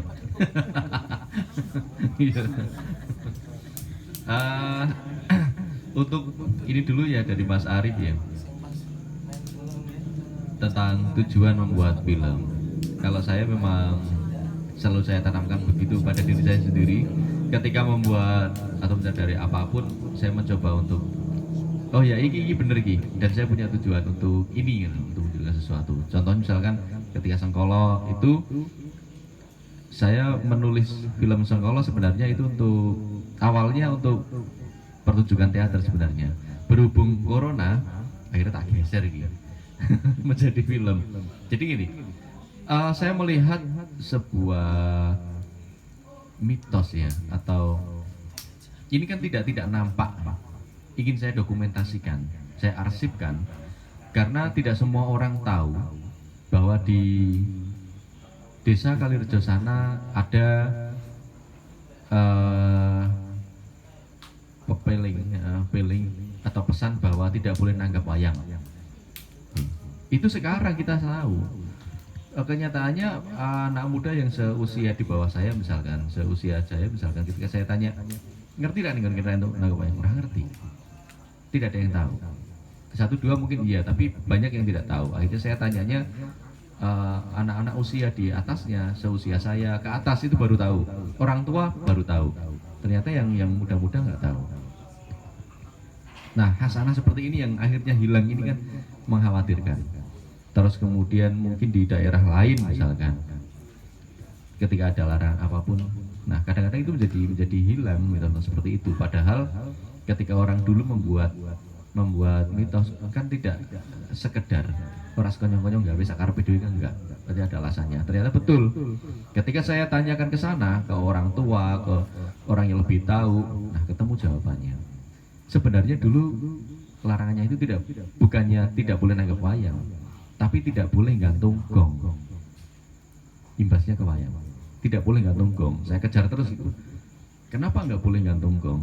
Ternyata penjelasannya begini. Berkait dengan karakter orang sana. Ini maaf kalau ada yang orang sana. Jadi saya hanya menyampaikan saja. Jadi terkait dengan karakter orang sana itu pada waktu itu dianggap ora sangar ketika durung nanggep wayang. Nek kowe pengen dianggap sangar, ya nanggep wayang. Maka istilahnya adalah kita tidak boleh menggantungkan gong tidak boleh menggantungkan apapun hanya untuk ngegongi di daerah situ. Misalkan yang terjadi adalah untuk ngegongi ben iso nanggep wayang, maka dia menggantungkan karo sedulure, gantungke kancane, nyilih-nyilih duit sih. Ben dianggap sangar gitu. Terus setelah itu baru iso nanggep wayang. Wah, dianggap wah iya sangar ya kondang ya nanggep wayang. Selesai acara, ya wis, dia kudu balik-balik dan akhirnya adol-adol sembarang-barang. Nah, hal seperti itu karena karakter sing potensi sombong, potensi angkuh memang karakter daerah kan memang ada kayak gitu. Urung dianggap ini urung gagah gitu. Nah akhirnya semua berlomba-lomba untuk ngegongi di daerah tersebut. Nah itu yang mengkhawatirkan oleh orang-orang tua atau para leluhur saat itu. Terus kemudian muncul petua atau pesan bahwa orang itu ngantung gong. Nah sekarang yang menjadi pertanyaan adalah di tanah Jawa memang begitu. Jadi misalkan kayak orang tua ketika memberikan nasihat kepada atau memberikan pesan atau larangan kepada anaknya atau yang lebih muda, terus kemudian kok dilanggar, pasti terjadi sesuatu. Entah benar atau salah. Contohnya ketika ada orang tua begini, ada anaknya naik pohon nih, menek wit, terus diomongi, "Le, aja penekan, engko tiba loh." Dan anak itu tidak turun. Apa yang terjadi? Dinteni delokne tiba. Kok iso ya? Ora ngerti. Bisa seperti itu. Ada anak mau keluar rumah, anaknya mau keluar rumah, wayah adzan gitu. Orang tua biasanya mbok engko ngenteni adzan. Jadi yang terjadi di teman atmosfer ada yang mengalami si Ela. Dia naik motor, mau motokopi, wayah isak lagi adzan, dilarang sama orang tuanya. Tapi karena buru-buru, tugasnya kudu rampung, maka dia nekat keluar rumah. Padahal orang tua sudah bilang, "Mbok ngenteni adzan sik, aja kesusu." Adzane menang ngambil lunga. Solekan malah bablas dia. Yang terjadi kecelakaan di jalan. Mungkin ada yang pernah mengalami itu. Nah, ini yang sesuatu yang kita tidak tahu. Ketika orang tua memberikan nasihat, memberikan larangan, pasti akan berdampak ketika kita langgar. Kalau tidak percaya silahkan langgar langgar orang tua masing-masing. Nek terjadi sesuatu ya resiko tanggung dewi. Malin kondang ketika durhaka dadi watu kok. Ujug-ujug dhewe nglanggar dadi coro kan ora ngerti. Nek men nyoba silahkan durhaka. Nggak tangi turu dadi jukil watu. Lep kuping. Nah, itu yang artinya ada hal-hal yang sebenarnya bisa menjadi logis ketika kita tanya sama yang bersangkutan. Itu yang saya lakukan ketika kita hanya melihat nenggon kono orang itu nanggap wayang. Ketika nanggap wayang, kalau yang Pak Suraji ini yang dulu kaya banget sekarang menjadi ini jualan es keliling kampung. Padahal dulu tanahnya berhektar-hektar itu sugih banget di sana. Hampir berapa lahan tanah yang ada di sana adalah miliknya dulu begitu. Ada lagi, ini sebenarnya beberapa kasus yang saya gabungkan saja. Ada lagi yang nanggap wayang akhirnya anaknya menjadi gila. Itu saya munculkan. Tapi kalau di cerita sebenarnya itu ada rentang waktu agak lama. Di sini saya munculkan dalam satu cerita. Kemudian ini yang tidak berani saya munculkan, tapi tidak tahu ya, rasanya orang wani ngetoki. Takutnya nanti keluarga tersinggung dan sebagainya. Nanggap wayang, kemudian ibunya itu biar aman, dia disarati ke, nggak tahu dianggap orang pintar atau apa ya, terus ke sana minta disarati sama mbah-mbah itu, terus disarati dibuatkan sesuatu, dibungkus plastik atau apa, terus orang itu bilang sama ibu iki dibuat nih kali ben aman gitu. Dibawa sama ibunya itu, ibunya sing arep dimantok dianggap tanggap wayang. Ketika jalan sampai melewati kebun itu hampir mendekati sungai. Kalau dulu istilahnya ketemper, sekarang mungkin stroke ya, ketamper. Sekarang stroke. Tahu-tahu dia jatuh itu, jauh. Tahu-tahu jatuh. Terus kemudian kan jadi mati separuh. Nah, itu padahal teratak sudah ada, wis sekarang ini kae wis jadwal sudah ada, tinggal misalkan besok nikah lah, hari ini disarati itu. Nah, tiba-tiba kayak gitu. Terus kemudian dibawa ke rumah. Besoknya harusnya pernikahan itu seneng-seneng, itu justru kematian ibunya. itu meninggal ibunya akhirnya. Nah itu juga terjadi. Jadi beberapa kejadian yang muncul itu akhirnya bagi saya penting untuk ini pepeling dari telatah Jawi. Maka di lagunya Sengkolo saya munculkan pepeling ing telatah Jawi. Tuh sebenarnya kalau di Kendal tidak hanya itu sih, ada beberapa banyak. Selain di Kangkung ada tidak boleh nanggap wayang, di Patebon itu ada mungkin ada yang rumahnya Patebon. Di Patebon itu ada, di sana namanya Biru, maaf ini saya sebut. Di daerah Biru itu kalau ada pejabat Pemkab wani lewat kono, maka endingnya tidak bagus. Karena sudah ada beberapa yang lewat situ dan akhirnya melebu kota, ada yang akhirnya terganjal ketika mendaftar lagi ada. Jadi endingnya pasti tidak bagus. Jadi sudah terbukti dua. Tapi entah benar atau salahnya nggak ngerti ya. Itu yang belum saya pelajari ke sana. Tapi untuk yang beberapa, nah menurut saya, nah itu makanya itu harus diselamatkan itu, mitos-mitos hal seperti itu tidak nampak. Karena saya juga mendengar kayaknya urung ono ising-ising mendokumentasi cerita itu kan kayaknya nggak ada. 10 tahun doang hilang wis ra ono. Saya juga membayangkan pohon-pohon itu kalau nggak diselamatkan dengan beginian ora booming dong, nggak pot-pot kembang-kembangnya suatu saat hilang. Kita akan melihat pohon hanya ada di museum barangkali. Ayo nonton wet yuk dengan museum gitu. Dan kita menemukan ini terus di kayak gini semua. Kan dulu masih ada tanah-tanah kan. Sekarang enggak kan jadi paving semua, sudah dibeton kabeh. Sekarang beton aja sampai sawah-sawah. Ini tanduri pohon piye? Rumput nggak ada, barangkali begitu.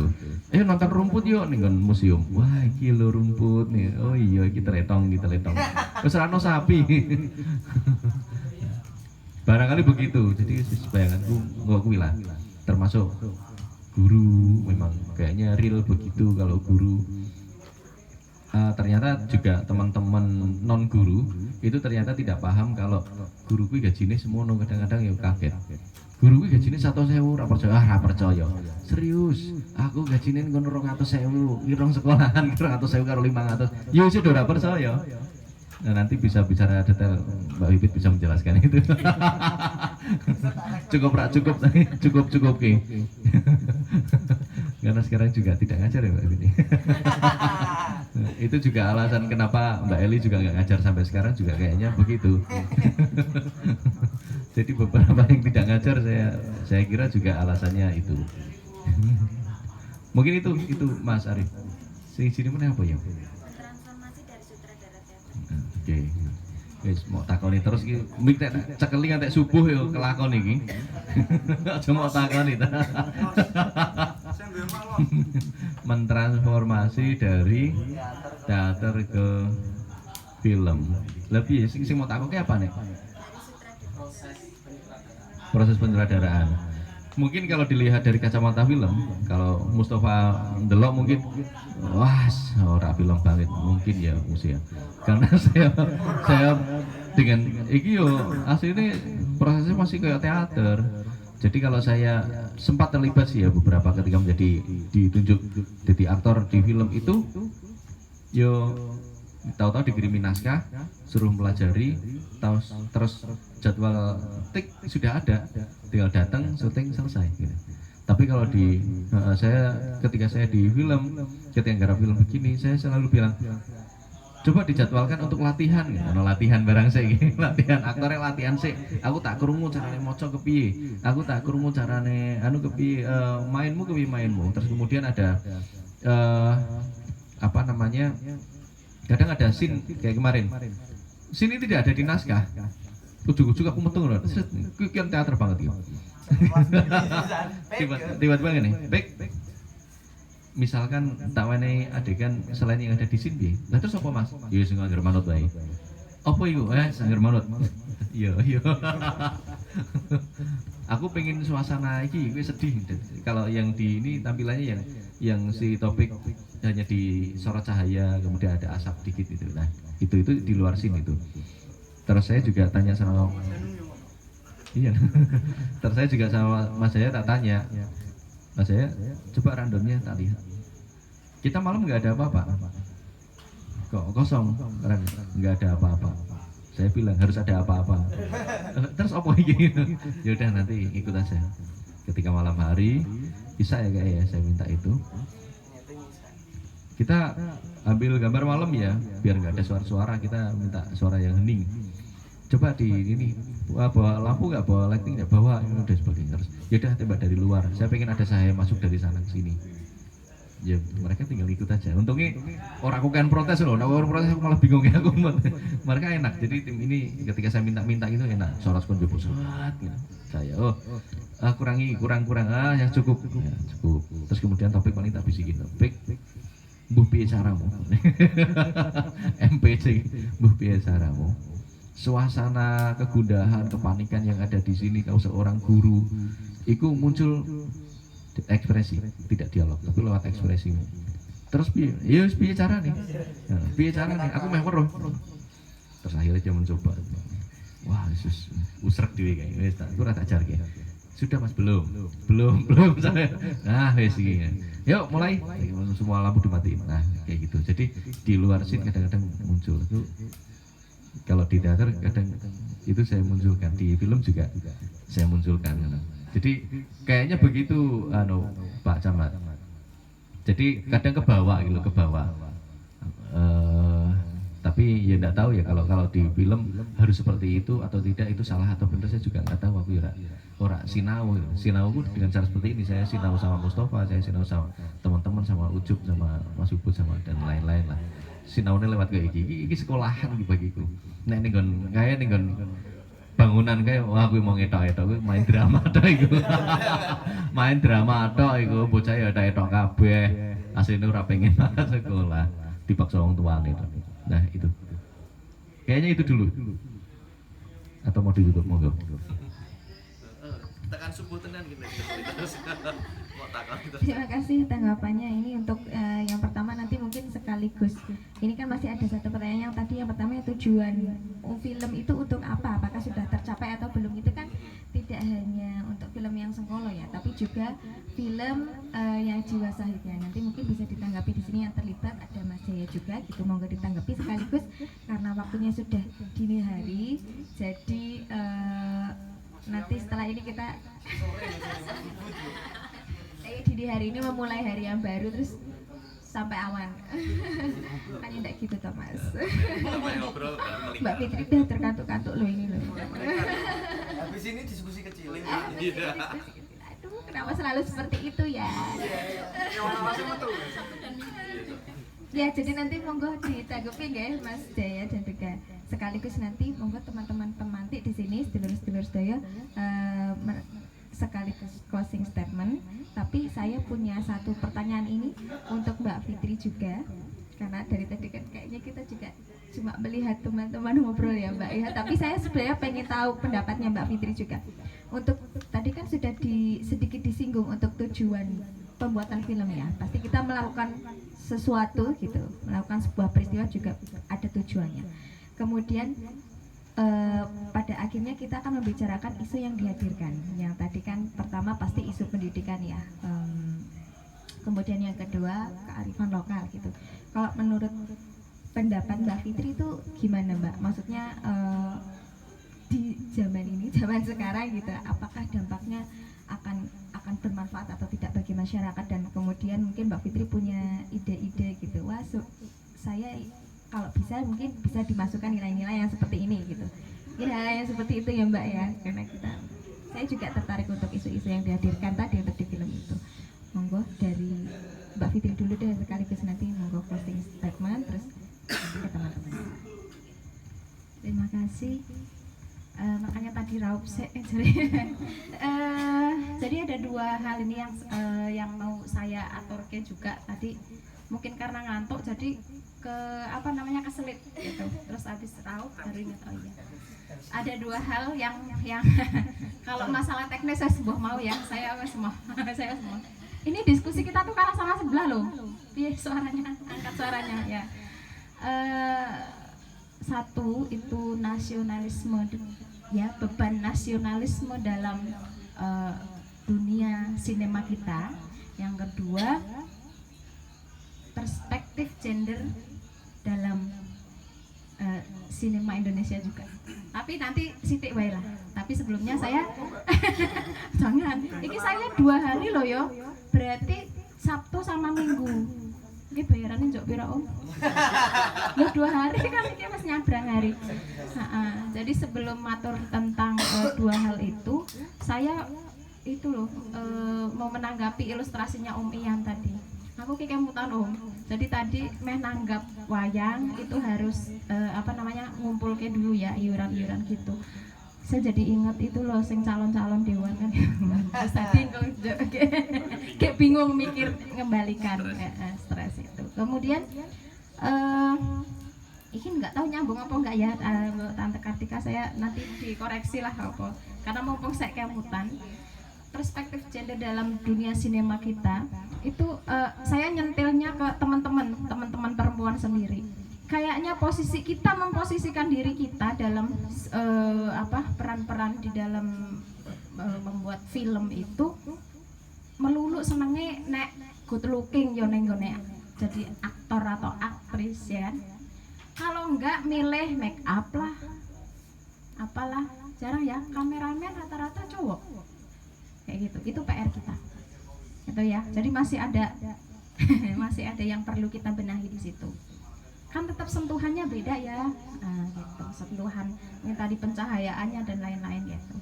Kemudian yang kedua adalah beban nasionalisme kita dalam pembuatan ini ya film-film. Kenapa Amerika sampai sekarang masih tetap merajai dengan film-filmnya itu, dan kenapa kita masih terngiang-ngiang wah nek film ini berarti Amerika itu, karena ternyata nanti akan sampai ke Korea juga ya. Aku masih izin dari tadi tak apa namanya nanti untuk dulu, karena pada akhirnya nanti kita akan ngedrakor lagi gitu. Tadi dengan Amerika mereka nggak segan-segan kan setiap saat itu nggak tahu gimana caranya nih supaya di pas-pas ke bendera itu selalu ada gitu. Mereka menyebut Amerika gitu. Kita ada nggak tadi ngomong di apa yang Sengkalo ngomong nggak tentang Indonesia gitu, nyebut Indonesia gitu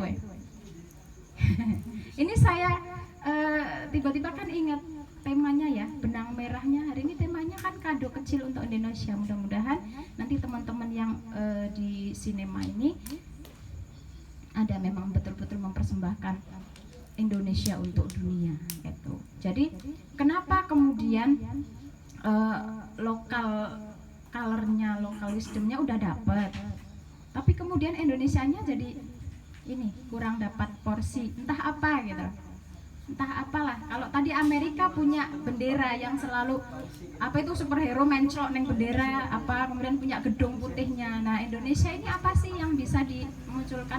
Karena kan nggak setiap orang, setiap bangsa itu tahu Indonesia. Oh nek ngomong meni ini berarti wong Kendal ini bagian dari Indonesia kayak gitu, belum tentu itu ya.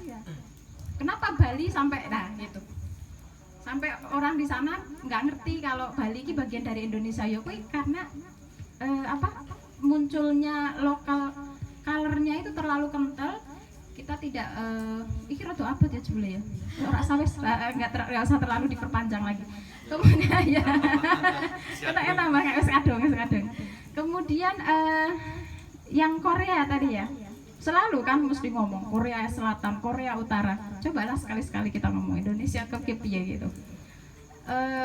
Kalaupun misalnya kemudian muncul tentang Indonesia, mesti ya korupsi lah, apa lah gitu lah. Dan itu sebenarnya kita sendiri yang memang kemudian mempopulerkan itu, membuat itu jadi lestari kan karena istilah-istilah itu. Gitu. Abot men ya kayak gitu. Saya kira itu tadi apa Tante Kartika yang dulu ini saya ini lagi. Iya, isu yang dihadirkan Mbak tadi mengenai perlindungan. Oh iya, betul. Bahwa ini ingin menanggapi bahwa pendidikan di Indonesia mungkin kepedulian negara terhadap guru itu sendiri seperti ini. Tapi kan itu sebenarnya sesuatu yang menurut saya bukan sesuatu yang positif ya. Ternyata pemerintah Indonesia atau atau apapun itu kurang menghargai guru. Ini kan sebenarnya masih bisa gitu ya kaitannya kaitannya dengan guru-guru itu tadi ya.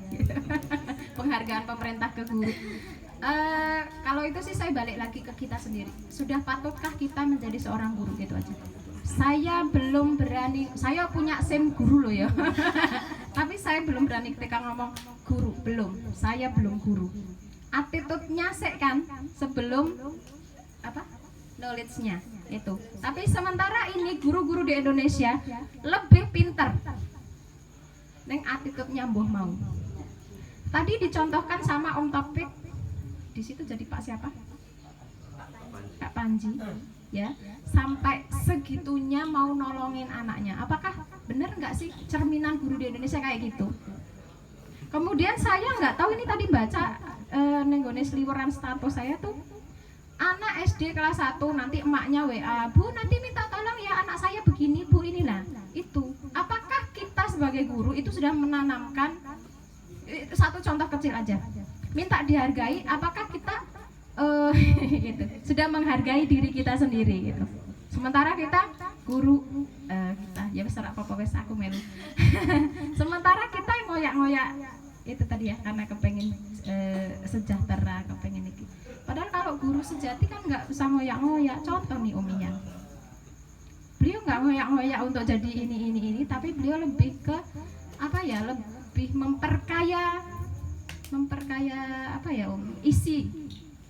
Makanya beliau kemudian membuat konten-konten itu. Ini loh guru sejati kayak gitu. Tepuk tangan kayak gitu. Saya kira itu dulu. Mohon maaf, ini pandangan dari saya pribadi. Mohon tidak dilaporkan kayak gitu. Iya, karena bagaimanapun juga tadi ya. Iya, wis ya. Jadi saya tidak apa namanya.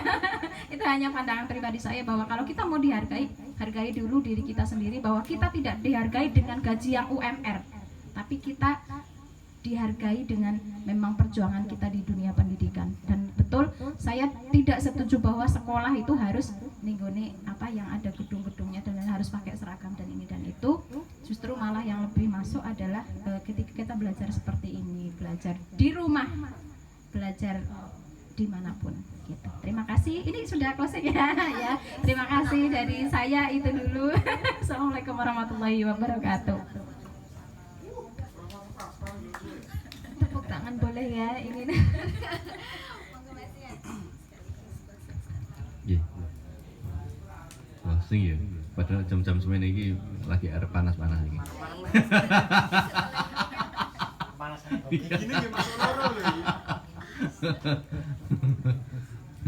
Oke, terkritik dengan yang disampaikan Pak Ibu. Jadi bicara soal guru ini jadi menarik. Tapi sayangnya enggak. Mas subuh.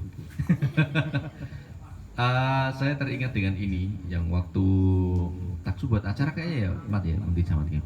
Terus kemudian waktu itu ada diskusi, entah siapa yang ikut di sini.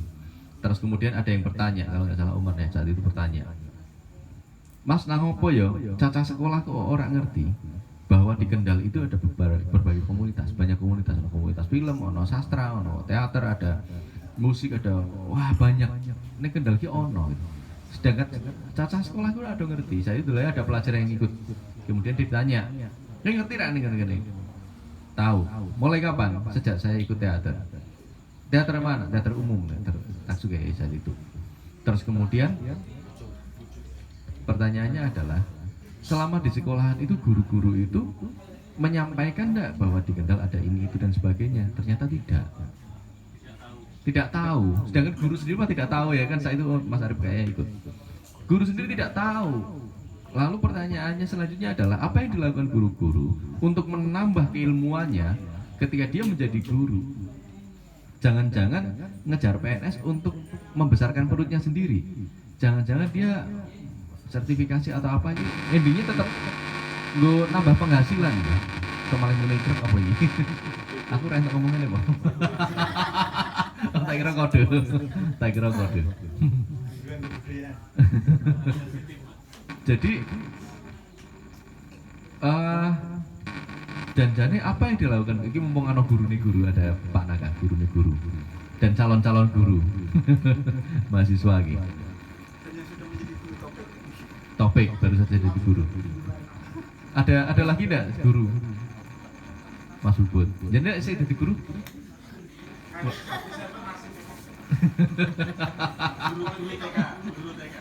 Guru TK.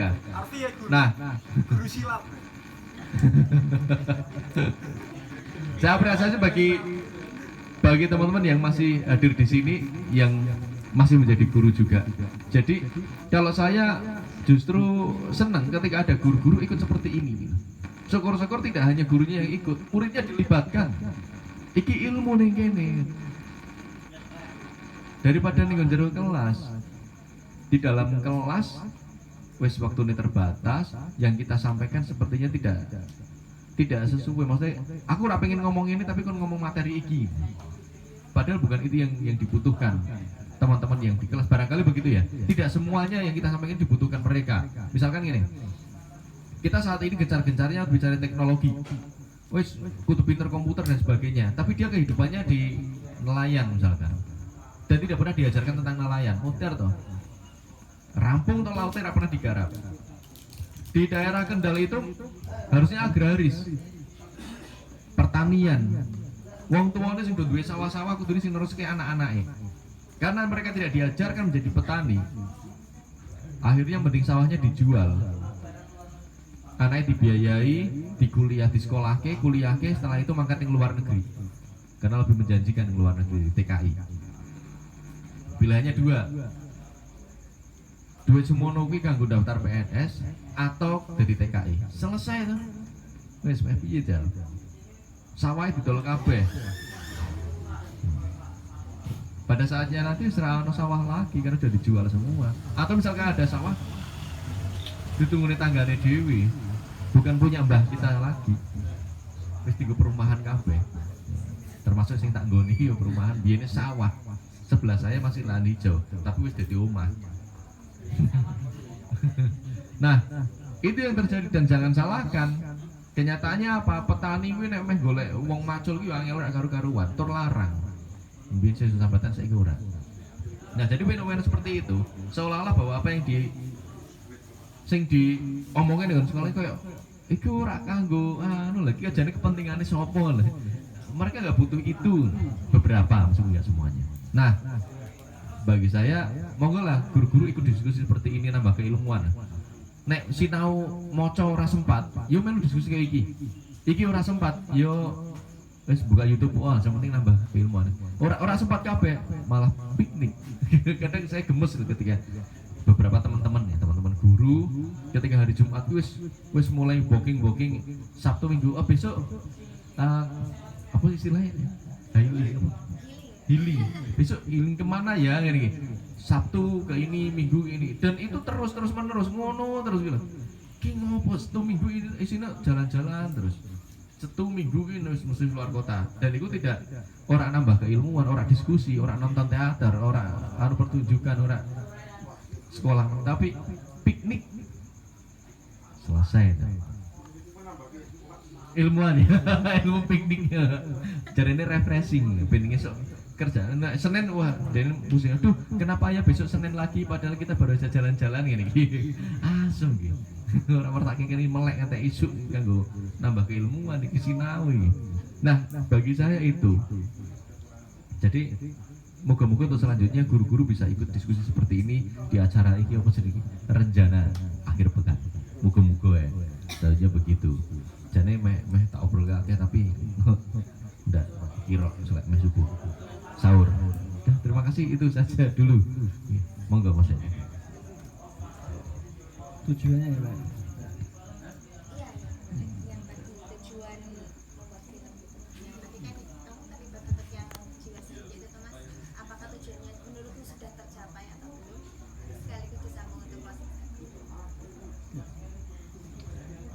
Kenapa tadi ditampilkan kita pembuatan film itu di sekolah? Karena satu, menurut kami tuh belajar itu bukan hanya di sekolah. Sekolah itu hanyalah bentuk miniatur dari lingkungan di masyarakat. Sekolah tidak hanya mengajarkan kita membaca, menulis, bahkan pelajaran perkali-kalian itu ada di sekolah. tapi bagaimana cara kita bertanggung jawab? Kami itu lebih peduli tidak masalah apa sebuah kesalahan itu tidak dinilai dari kesalahan itu sendiri, tapi bagaimana cara seorang Pak Panji ini memperbaiki kesalahan dan dia bertanggung jawab. Cukup Pak, itu dari saya. Oke, sebenarnya saya mau banyak apa tadi sedikit menghakimi Mas Ian Malungo ya Pak. Cuma nanti aja nggak apa-apa. Kalau tadi sudah dibahas tentang banyak hal tentang pendidikan dan segala macam, guru dan segala macam, saya cuman pengen membahas dari segi filmnya saja. Dari tadi banyak pertanyaan-pertanyaan dari teman-teman. Setelah film ini jadi mau dikemanakan? Setelah film ini jadi mau dikemanakan? Mau diapain dan segala macam. Nah itu sebenarnya kalau di Indonesia sendiri menjadi problem tersendiri ya, terkhususnya film pendek. Film pendek itu sendiri selalu kebingungan mau dikemanakan. Beda kalau film-film panjang seperti bioskop, bisa ke bioskop atau ke TV dan segala macam. Kalau sedikit mengulas tentang sedikit mengulas tentang film pendek itu, kalau dari sejarahnya bisa dikatakan film pendek itu tempatnya filmmaker untuk latihan membuat film sebelum membuat film panjang. Tetapi pada di zaman sekarang ini, film pendek sebenarnya sudah menjadi sebuah ekosistem tersendiri yang pada dasarnya dalam tanda kutip bisa menghidupi filmmaker itu sendiri. Tapi pada kenyataannya problemnya di zaman sekarang ini, film pendek itu di Indonesia ya, itu belum mendapatkan pasarnya harus seperti apa gitu. Jadi untuk teman-teman yang baru-baru mungkin tadi di teman-teman LK Cinema itu bisa coba lagi digali lagi ketika ingin fokus menjadi seorang filmmaker, terkhusus film pendek, itu bisa digali lagi seperti apa sih, bukan cuma mempelajari teknis produksi film dan segala macam, tapi di dalam film ada yang namanya distribusi. Jadi distribusi di Indonesia itu sendiri film pendek memang belum terbentuk ekosistemnya. Jadi kalau distribusi itu sebenarnya banyak sekali untuk film pendek ya. Dimulai kita dari mendapatkan dana saja. Mendapatkan dana itu sebenarnya banyak sistem seperti pitching, funding dan segala macam. Kita mendapatkan dana untuk kita produksi, yang akhirnya kita tidak mengeluarkan dana untuk karya film pendek kita gitu. Seperti di Indonesia itu banyak sebenarnya, ada Akatara, ada apa lagi ya, Akves dari KPK. Kalau di Jogja ada Danais, Dana Istimewa. Itu seperti itu.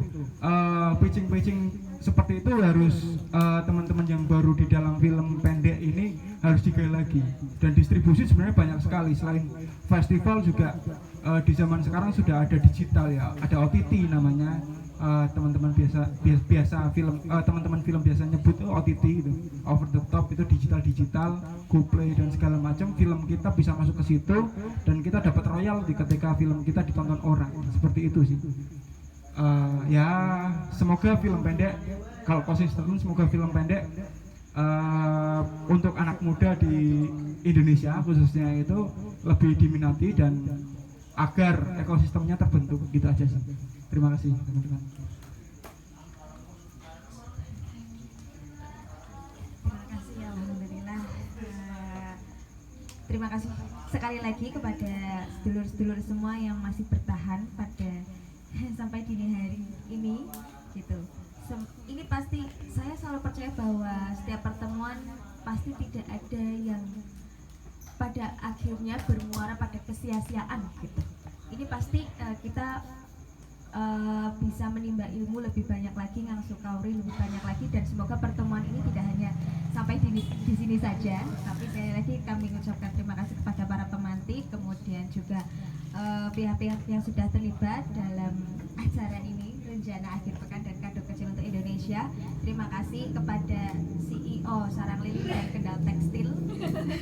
Oh iya Mbak, tadi lupa, ada pesan dari CEO Kendal Tekstil, kalau yang masih lapar di belakang masih ada makanan, monggo. Itu sangat memang mubazir. ya paling itu saja ya.